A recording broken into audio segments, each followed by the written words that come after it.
So apparently Project Hail Mary broke the record for opening day domestic for any non-franchise film. Is that right? Like, yeah, it's doing really well. We're going to talk about this because this is a good thing. This is a good thing because this movie was apolitical. That's a bonus, but it's just kind of a throwback to everything I've heard. It's a throwback to, 80s style movies, which is great. We haven't had a chance. I'm going to disclaim up front. We haven't had a chance to watch it yet. We wanted to wait until the entire family could go, and it's going to be a couple of days. But no, this is awesome. This is awesome to see. This is how we get new things. 80s style movies that they've been trying to replicate, but they keep feeling it terribly because they're just using old IP and trying to change it. And then they find this one that this actually feels like that and it's something new. Yeah. Yeah, I know. What a concept. Yeah, no, I'm actually excited by this because I think a lot of people have franchise fatigue, but also bullshit fatigue. It's going it's going to be kind of interesting to see what happens going forward because Ryan Gosling is going to be in the Starfighter movie. This movie was done by the guys that Kathleen Kennedy fired off of Solo, and I have to wonder if she had let them on, if Solo would have been a better movie. Oh, but, probably. Yeah, no. I mean, Kathleen Kennedy, I think, just ruined Star Wars in general in so many ways. I think they probably had lots of good, ideas and good plans, and then she came in and said, nope, creative differences, which basically amounted to it's not female-focused enough, or it's not the agenda I want to push, and then they're out the door. Yeah. So, and there were so many missed opportunities. They talked about the Ben Solo movie, which actually could have been interesting. She didn't do that. They talked about the episode 9, the original episode 9, the Colin Trevorrow version, which was Duel of the Fates, which I read the treatment. It was 100 times better than what Rise of Skywalker wound up being. And it might have actually retroactively made The Last Jedi better for some people because this stuff actually went somewhere. All the stuff they set up in The Last Jedi actually went somewhere and there was a payoff. And they didn't do that. Creative differences. It's always creative difference bullshit. Yeah, let's talk about this. Before we get into it any further, please subscribe for more pop culture news, views, and rants. Guys, yeah, woohoo if you do. Woohoo! This is Kneon. I am here with Geeky Sparkles. Hello. And we talk about pop culture, and this is a good thing. This is a good thing. We're always like doom and gloom. People accuse us of doom and gloom on this channel, but we're getting new movies, and the new movies are good and successful. That's what we need. That's what you need. You need good and successful. You need good movies that aren't about agenda, that are just fun, good movies. I would say that the Twisters movie was like that. And people were mad about it. And they kept getting so pissed about it. But it was just a fun movie for the sake of having a movie. Minecraft. I mean, you don't have to like Minecraft. I'm talking like ones that aren't necessarily related to video games or whatever. But yeah. And then we have, it's of course that IP movie, but the Mario Galaxy movie coming. And that's going to kick all kinds of ass. Financially, it is. I'm just sitting here thinking they're trying to shoehorn every damn Mario game into this movie. I thought it was just going to be based on Mario Galaxy, but it's also Mario 2 and also Mario World. And that's true. We'll see. Maybe they'll do Mario 64 next. That'd be kind of fun. Anyway, I'm sure they're going to do other ones. Well, they're kind of taking all different Mario games and putting it in this one, though, aren't they? Yeah. So we'll see. Anyway, let's talk about this movie. This is Project Hail Mary, which kind of flew under the radar for a while. I know people were talking about there's a new Ryan Gosling, sci-fi movie coming out. And I miss this. Now, when we were kids, when we were teenagers, you normally, unless it was a franchise film like Star Wars or something like that, you didn't hear about these movies a year, 2 years, 3 years ahead of time. There wasn't all this lead up to it. They basically, that's true. But we didn't have social media like now. No, and there weren't expectations really. A movie would come out, you'd see the trailer for it, you'd be like, oh, it looks pretty cool, I'm gonna go see it. And then, as a kid, you're like, oh, they got Topps trading cards and they got action figures and stuff like that. This looks pretty cool, I want to go see it. Or your friends at school told you it was pretty good. That's how I found out about Bill and Ted. I didn't even really hear about Bill and Ted. They went to go see Bill and Ted, and they're like, you gotta go see this movie called Bill and Ted. I'm like, that's the dumbest fucking name for a movie ever. They're like, no, it's pretty cool. It's true though. It was pretty cool. But this is one of those movies where I'd heard about it. Until I saw the trailer, I'd never read the book. So until I saw the trailer, I'm like, I don't even know what the hell this is about. I kept thinking it was gonna be Interstellar or something, some depressing. That's what I thought. Yeah, and it's no, this is cool, and people got caught off guard, and then I'm sure the word of mouth is gonna go. I mean, right now, I think last time I checked, it was like 95% critic and 98% audience score. Yeah, everything I've heard has been nothing but good things about it. I haven't heard anything bad about it at all. And this is in March. This movie came out in March. And it's kicking ass. It's kicking ass. So this is coming from Deadline. Project Hail Mary, Full of Grace, 80 million U.S. opening, breaks record for Amazon MGM Studios. Lord Miller in March, non-franchise pick. Sunday update. So yeah, it's 18% off of Friday's preview. They said is worldwide near 141 million, which is the best for an MPA title so far this year. It's the second best domestic start for a non-franchise movie after Oppenheimer. It's the best opening. But Oppenheimer had the whole Barbieheimer thing associated with it too, which I think helped boost it because people were going to go see both. It had that whole viral marketing along with that. Yeah, that's true. I don't think Oppenheimer would have done as well if they hadn't done that. Barbie would have, no matter what. But Oppenheimer needed that boost because a lot of people weren't going to go see Oppenheimer. Let's be honest. I mean, people were going to see it were the ones that were going to go see it, but it wasn't going to be the numbers that probably went to see it because they wanted to take part in Barbieheimer. I liked Oppenheimer, but I'm going to be honest. It's a very slow movie. I wouldn't like it then. Yeah, it really is. It's a very. I'd go slow crazy. movie. I'd be like, "How does this drive me nuts?" It's a character study, right? It is. Yeah, that's not my type of movie at all. And then boobies in the middle for no again, reason. Not my type of movie at all. So, yeah, it's like talking, tits, talking. There's commas there. It's not talking tits. Anyway, it's the best opening for a non-franchise movie in March ahead of Jordan Peele's Us. Which I actually thought Us was pretty boring. I got about halfway. I've never through watched it. Also, not my type of movie. The trajectory for Project Hail Mary is very similar to Oppenheimer, which posted Friday previews of 33 million, but dipped 21% on Saturday. If Project Hail Mary is north of that, it will be the best start for a non-franchise movie at the domestic box office. Wow. Okay, so people were saying this was like a day or so ago. Right, it's over 80 some million. I think it's 144 million globally as of last time I checked. Yeah, so I really want to see it. We haven't got to go. It's mostly because of our schedule. Yeah. Because this is one we could just go to. Our kids want to see it really bad too, so we have to wait till everybody's able to go. So this is really cool to see this happen, and everybody, like, I haven't seen anyone. I mean, both, like, you want to get into politics, like both sides of the aisle. I haven't seen anybody like seriously shitting on this. Even Matt Walsh, who doesn't like anything. That's okay. I don't like Matt Walsh, so we're even. Anyway, but he actually liked it. He said it was just pure entertainment. I was that's what we need. That's what people want. That's why you have all these kids like this Gen Z and the alphas wanting malls back and wanting communication back and wanting all the the old vintage stuff back, and they want that feeling back because they didn't have it, and they want and we want it back too because we're tired of the bullshit. It's just everybody wants this. Everybody just wants entertainment for entertainment's sake. That they're desperate for something good and fun.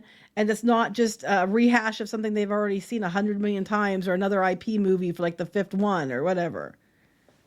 Yeah, it's and this is what the 80s was about. This is what the 80s and I would say the 90s. The 90s, I think, we started down that road of sequelitis. Mm-hmm. But and then we had sequels in the 80s too, but it's not like it is now. It's insane.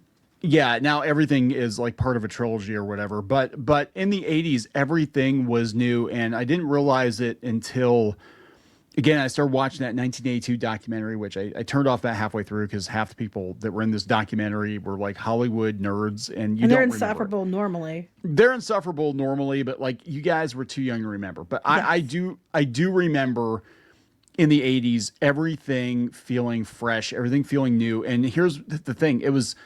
A lot of these fresh new movies came from people that grew up in the 50s and 60s, right? So they sort of parse that. Then they parse that information through their minds, and then they created something that sort of was representative of their feelings growing up, right? Even though it was for that's how we got all the stuff we love today. George Lucas, he loved hot rods and World War II fighters and samurai films, and that became Star Wars. And Steven Spielberg, you can see 1950s all over everything he does, right? Mm-hmm. And I think I was worried for a while because we didn't have like our Gen X generation. We didn't have are people other than like, Kevin Smith, and everything was nihilistic and whatever. Man. But we didn't have anybody that was really like, hey, let's make movies that feel like these old movies, but they're actually new movies. You know what I'm trying to say? Like, it was the feeling of the 80s without being a Temu version of it. And I think that's where everyone is getting it wrong, where you have something like Stranger Things. Like, at first they actually got it right, but then it kind of leaned started into out fun, and then it just like they kept trying to drag it out. Like it was drug out like way longer than it needed to be drug out. And like, the movie doesn't take place in the 80s. That's not what I'm talking about. But I'm just saying, no, it has that feeling. The vibe. Vibe. There. It's the vibe. And everything was new. I mean, we had all these, and it was cool. We would try new things, and if the audience is basically, the critics really didn't have a lot to do with the success of movies back then, because there's some movies that got panned. People still went to go see it. You relied on your friends. What did your friends say? And like I said, I went to go see Bill and Ted back then, and the movie stayed in the theater for a long time. And God, I think E.T. and Home Alone were in the theater for like a year. Mm-hmm. And a lot of movies were like, we didn't have as many damn movies as we do now. It's insane now. No. And that's the thing too. Like, so hopefully, I mean, this is Amazon, so hopefully that, gives them an incentive to keep movies in the theater. Cause some movies I think really need to be seen in the theater to be, fully experienced. But, people are like, oh, look, all these, the only one you may need to specify what is and what isn't a sci-fi film. They got Avatar in here, Godzilla. I'm going to take a moment about Godzilla. It drives me nuts. Why does every fucking Godzilla movie now have to have Kong in it? Universal. It's a pet peeve, and I hate it. Like, yeah, you can like Kong, and that's okay. I like the Kong movie by itself. But every Godzilla movie does not need to have Kong and Godzilla together. Why can't we just have damn Godzilla movies that don't have Kong in it too? I'm not going to them because I don't want to see a Kong Godzilla movie. I don't like the Kong Godzilla movies. I like the first two Godzilla. Kong. I like Skull Island, and I like the first two Godzilla movies. I just don't think they work well together. And even if you have one that are together, okay, but why does everyone have to be this buddy cop Kong and Godzilla movie? I don't like it. And you can like it, and that's fine. Disagree with me. But as somebody who's been watching Godzilla movies my entire life, no, don't like it. It's unrelated, but I thought I'd share. All right, so this is how the movie came about, because the book came out like 5 or 6 years ago. Yeah. So Gosling had the rights to the novel. He brought to Amy Pascal, who attached Phil Lord and Christopher Miller. Why these guys? Because they have a knack for making feel-good movies about people coming together who might not be compatible, like the Lego Movie and Spider-Verse. MGM Studios head says, we believe deeply in Hail Mary. And so this feels like a Hail Mary for the box office too, right? And it's clear audiences do as well. What we're seeing in theaters, the energy, the exit scores, word of mouth, everything we believe this film would deliver. Andy Weir's beloved novel gave us a powerful foundation, and Phil Lord and Chris Miller have created a visually stunning, heart-gripping film led by Ryan Gosling that demands to be experienced on the biggest screen possible together with a crowd. Man, so I wish we don't usually get to go to the IMAX ones, but I kind of wish we could for this one. Yeah, this one, I don't know. It's cool. I mean, it's cool to see. I want to see more of this. I mean, if we're gonna save movies, I do have. I know some people are getting on us about our takes with Disney, but I do have a sliver of hope, because Bob Iger. You look back at like his tenure at Disney, and it was very like, it was like an accountant coming up with a movie formula. Who has a problem with what's the problem? People think it's like, no, Disney's not going to change. They're going to be shit. Yeah. Well, I wonder who you're listening to. I don't know. We have years of experience in this area. So I don't know. What will we know? I think Bob Iger was one of the biggest problems at Disney. I mean, bringing him back was colossal. Also, stupid. Also Kathleen Kennedy, but there's no like imagination or chance taking or anything like that, because they wanted to do everything by the books, and what they thought they're listening to obviously their marketing people or their skewed California focus groups or whatever. They're like, oh, let's just do XYZ thing with. I don't think Dana Walden is the best choice for president of the company. Terrible. Yeah, I don't think that, but I mean, I that's as close as they can get without making them co-CEOs, I guess. Which for investors, I thought they'd like that more, but apparently they don't, because they must see through it like everybody else. You would think. Now, again, what's interesting is these guys got pushed out by Kathleen Kennedy. They were supposed to. They actually did film, I guess, like 3/4 of Solo, and there were creative differences, and Solo was a massive failure. Creative differences. Every time we do this, we have scripts in creative differences. I think you wouldn't have had the little Leia show in Obi-Wan, but they kept getting rid of the writers with creative differences until they gave her the little Leia show that she wanted. Kathleen Kennedy is the reason why Star Wars is shit.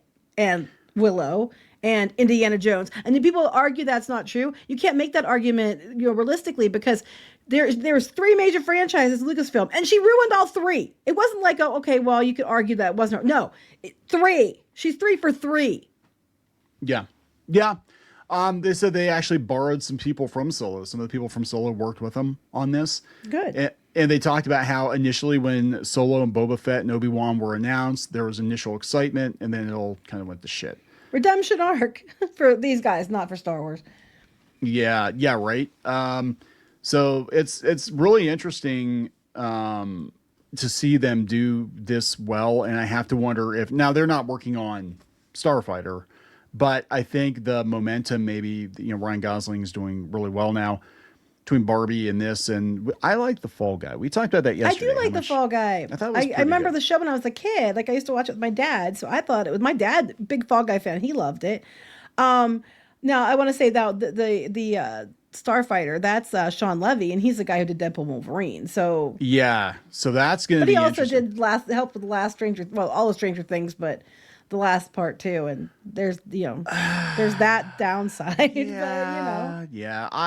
But look, I'm gonna say that Mandalorian and Grogu, and I said it publicly, and I don't give a shit. I'm gonna stand by this. Mandalorian and Grogu is not going to be a good indicator of where Star Wars is, I think, as a franchise. And I think the Disney Plus shows, you have to kind of discount them too, because they're Disney Plus shows. Mandalorian and Grogu is just a longer episode of the show on showing in the theaters. So I think Starfighter is going to be their make or break moment. Like, probably. if this one does good, then there might be a chance to course correct now that Kathleen Kennedy's out and Bob Iger's out. I don't want Star Wars to suck. I don't know why people think we want this stuff to suck. I'd love to get excited about a Star Wars movie again. That would be great. Well, we got excited again about Mandalorian and Grogu when it was a show, and then it started out okay, and then they kind of dropped the ball on that one as well. They're saying they're estimating that it's 500 700 million with optimistic projections at 1 billion for Mandalorian and Grogu. Wait, what the hell no. Hell no. $1 billion for Mandalorian. They said and Grogu? that's optimistic. They said that most suggest 500 to 700 million. I mean, that's going to be profitable either way. And unfortunately, that they'll have the wrong takeaways from it, guaranteed. Well, that's what they were hoping to do. They were hoping to MCU Star Wars and be like, oh yeah, you watch the shows and then you go watch the movies. Yeah, and MCU is in the shitter because of that too. Yeah. There's too much bad Marvel. Nobody wants to watch it. So I don't know. We'll see, but hopefully this is a sign of things to come. I really do. I mean, I'm not trying to get like all Pollyanna here about things, but I feel like we're going to see some massive course correction in Hollywood out of necessity. And also we have a lot of, people that were causing a lot of problems getting out of the way, Bob Iger, Kathleen Kennedy, whatever. But also, Warner Brothers is going to be sold. The Ellisons are going to reboot Star Trek. I think we're going to see more movies that take chances. We're not. I hope that they've learned, and it does seem like some people are shutting up. They've learned not to attack fans. It's not good for business. Like I saw Anson Mount from Star Trek. Right. So he's usually going on and on and on about politics, and apparently he made a tweet. I didn't see the original tweet, but he was kind of running down them having a prayer service at the White House, and he actually apologized for that. Yeah, you were telling me about that. I was shocked because I know he's like super political, whatever, but he actually apologized. He's like, it's very divisive. I shouldn't have said it. He's probably got told. He probably got told to knock his shit off. Well, that's what I want to talk about, because I think that we're going to see, between the studios making smarter choices, a lot of the activists basically nuking their own careers and getting out of it, and them using the strikes, I think, to get rid of a lot of these people. Well, they're toxic to the bottom line. Yeah. and celebrities being told to shut the fuck up, just, you know, do your job, make your movie, shut up. Look at the Oscars. People didn't watch the Oscars. They don't want to listen to you. I think they were told, they said they didn't make it very political. Yeah. That was after they kept doing it. And I think they were told to knock it off. Knock it off. And I was talking about this on Twitter the other day, and people were like dogpiling me because they misunderstood what I was saying. But on Twitter? Oh my God. One dipshit who I'm not going to name, but he was doing a video and he was like, he called it like, you know, they're losing, this is why they're losing the culture war. And they had like the quartering and Gary from Neurotic on there. And I was like, okay, I don't know anything about beef or fights or anything like that. I was just like, this guy's lying because it's provably untrue. The culture war is shifting. I mean, I preferably like to see it go back to middle, back to center, but it's probably going to go right before it goes back to center. And I was like, this is untrue. The culture war, everybody totally winning the culture war because there's all this evidence of it. Yes. And like all the stuff you're mentioning is evidence, further evidence. We're seeing it in comics. We're seeing it in gaming. We're seeing D&D's now walking it back. Yeah, that shocked me. We're seeing it across the board. Kotaku's going back to covering games and things like that. We're seeing it in real time. You head back to center and they're trying to, like, oh no, you didn't win. I'm like, dude, they did. So, you know. Yeah, I think the issue was, if I remember correctly, they were trying to point out numbers on commentary channels, you know, probably us included, going down. But I'm like, that's a whole nother discussion. Oh, that's across the board. That's across the board. Long form content. Yeah, long form content. If you actually know what the fuck you're talking about. Well, that's key. You have to know what the fuck you're talking about. And you actually looked into it.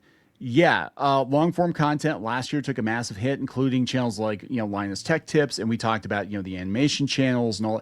Long form content is not doing as well on YouTube as it did because of the algorithm changes and just the audience changing and et cetera, et cetera, et cetera, right? Mm-hmm. So there's that on one hand, but also, you know, be aware that if things start to get better, you know, people aren't going to be looking for videos complaining about shit because they're going to be like, well, I don't need to watch, you know, 15 hours of anti-Star Wars videos because I like Starfighter. You know? Well, so a lot of people don't, but to be fair, a lot of people don't care about Star Wars anyway. They don't care anyway. Well, that's, yeah, and you can see this too in these channels that were like, the comic book channels especially, there were comic book channels that had over 1 million subs and they just covered comic news and they, you know, did the you know, read comic, like comic book story time or whatever the hell they called it. And they were big channels a few years ago. And same with a lot of the Star Wars fan channels. They were huge when people care about Star Wars. As soon as people stop caring about these franchises, those channels die off. Mm-hmm. I mean, that's just the nature of things. So, you know, it's going to happen, but I think that overall, out of necessity, it's probably not out of the kindness of their own heart, but out of necessity, I do think Hollywood is trying to get shit together just to survive. They don't have a choice. Yeah. Yeah, they don't have a choice. It's do or die. I mean, at this point, it really is a Hail Mary. It's do or die, because if you continue the way you've been for the last like 10 years, there's not going to be a Hollywood left. Nope. So I'm going to wrap it up. Yep. Please subscribe. We'll talk later. Bye.